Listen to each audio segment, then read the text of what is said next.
বাঁকুড়াতে ইতিমধ্যে কিন্তু রওনা দিয়ে দিয়েছেন বাম কর্মী সমর্থকেরা বাসে চেপে। যে ছবি আমরা আপনাদেরকে দেখাচ্ছি, একদিকে ব্রিগেড ময়দানে সকালের ছবিটি, আর অন্যদিকে বাঁকুড়ার ছবি দেখাচ্ছি। সকাল হতেই বাসে করে রওনা দিয়েছেন বাম কর্মী সমর্থকেরা ব্রিগেডের উদ্দেশ্যে। এই বিষয়ে আমরা কথা বলবো। আমরা চলে যাবো আমাদের প্রতিনিধি মিলন কর্মকারের কাছে। মিলন, আমরা দেখতে পাচ্ছি একেবারে বাসে করে রওনা দিয়ে দিয়েছেন বাম কর্মী সমর্থকেরা ব্রিগেডের উদ্দেশ্যে। মিলন, দেখো, বাসে করে নয়, গতকাল রাত থেকে ট্রেনে অনেক বহুত বামপন্থী কর্মীরা তারা রওনা দিয়েছেন ব্রিগেডের উদ্দেশ্যে, এবং ইতিমধ্যে যারা বাকি ছিল তারা সকলেই আজ সকালবেলায় বাসে ও ট্রেনে রওনা দিয়ে দিয়েছে।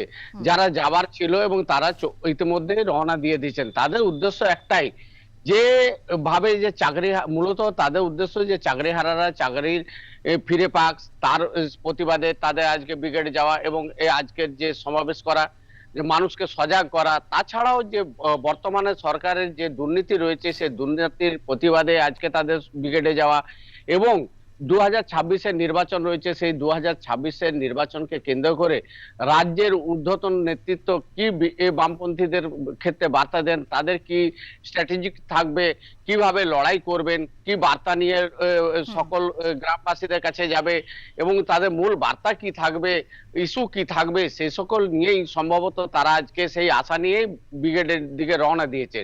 এখন দেখার বিষয়, যখন রাজ্য নেতৃত্ব যারা মঞ্চে উঠবেন এবং যে বামপন্থীদের উদ্দেশ্যে বা সাধারণ মানুষের উদ্দেশ্যে কি বার্তা দেন, সেই দিকেই তাদের কান থাকবে, এবং ফিরে এসে তারা সেই কর্মের সাথে যুক্ত হবে এবং কি কি পালন করেন, কি কি ভালো দিক বলেন, কিভাবে লড়াই করা যাবে, সাধারণ মানুষকে কিভাবে কাছে টেনে নেওয়া যাবে, সাধারণ মানুষের পাশে থাকা যাবে, যেভাবে শাসক দলের পক্ষে ও মানে যেভাবে দুর্নীতির সামনে আসছে তাদের সেইভাবে প্রতিবাদ করা যাবে, এবং সাধারণ মানুষকে ফল পাইয়ে দিতে পারবেন এবং সাধারণ মানুষের লড়াইয়ে সামিল হতে পারবেন, সেটাই মূলত তাদের উদ্দেশ্য।